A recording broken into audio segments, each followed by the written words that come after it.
Lovette or Leave It. Life Hacks for Autistic and Neurodivergent Women. Part 1.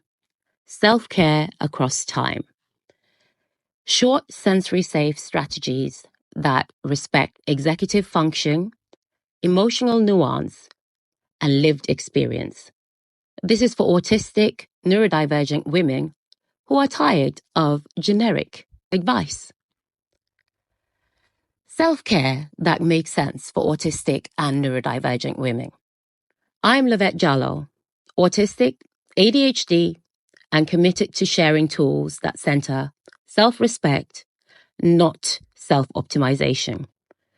I write for those of us who live at the intersection of sensory overwhelm, survival planning, and emotional nuance. These series will offer short-form strategies that are rooted in lived experience, disability awareness, and autonomy, designed for autistic and neurodivergent women who are tired of all of this generic self-care advice. Take what works. Do you love it? Lovette? You get it. Adapt what fits. Leave the rest. Leave it. That's the leave it part. This is not about performing wellness. It's about protecting your peace. So each piece offers direct, sensory-considerate, and emotionally honest practices that reflect how we actually live, not how others expect us to. If this is your first time here on my Substack, welcome. And if it feels unfamiliar or uncomfortable, know that it's still for you. Self-care across time, a life hack for autistic women. So, my latest neurodivergent life hack, I think about myself in past, present, and future tense. So, instead of fixing things for others, I show up for myself across time. Here's how it can play out. Current me. Oh no, Lovette is due to have PMS in a few days. Cue action mode. To mitigate, to prepare.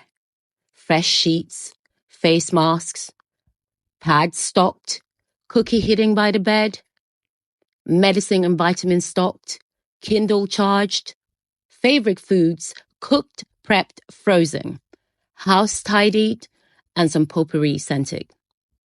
Then the day arrives.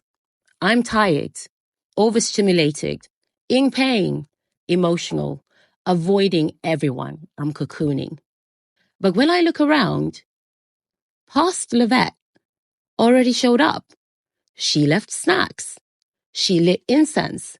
She even placed a fresh diaper in reach, like the thoughtful, autistic queen she is. That foresight, elite. The execution, neurodivergent excellence. She also blocked annoying people from my DMs. She set my auto replies. She cleared my inbox. I didn't have to ghost anyone. She already handled it. I uphold those boundaries so she doesn't have to return and deal with repair, anxiety, or cleaning up of relationships. Creating an internal support system when external help is lacking. Right now, as I record this audio, I'm folding the softest PJs whilst watching Disney, not just for comfort, but because past Lovette asked me to do that for her.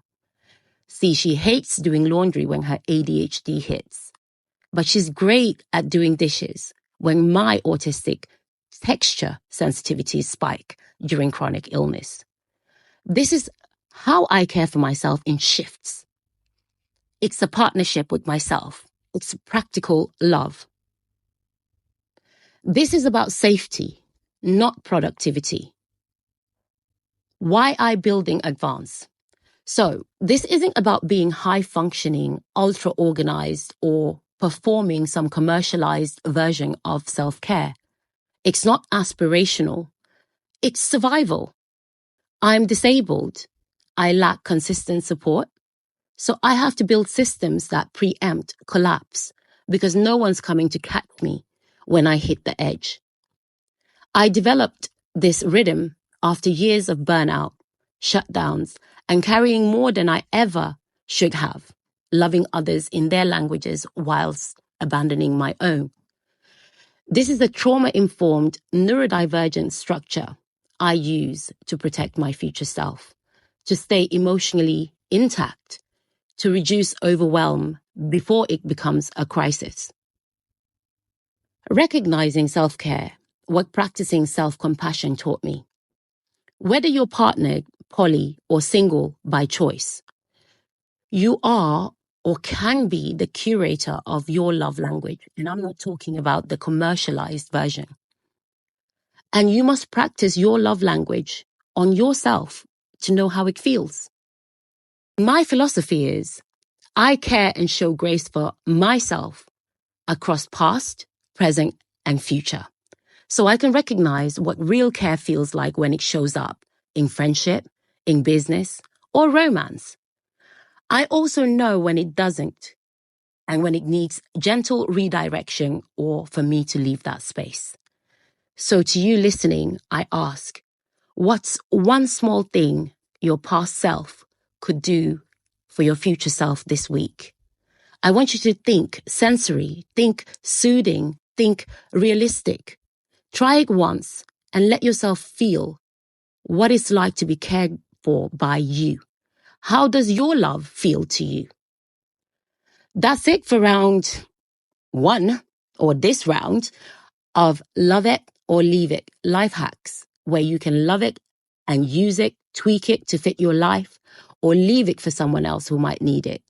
They're short, they're sensory safe, neurodivergent approved.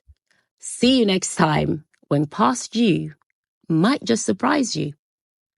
If you want more writing on autism, burnout, and neurodivergent survival, if this resonated, you might also appreciate these essays and podcasts on being neurodivergent.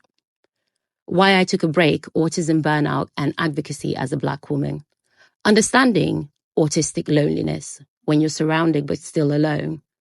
Autism in Black and African families, the conversations we need to have. YouTube video, Autistic and Black, why so many of us are misdiagnosed.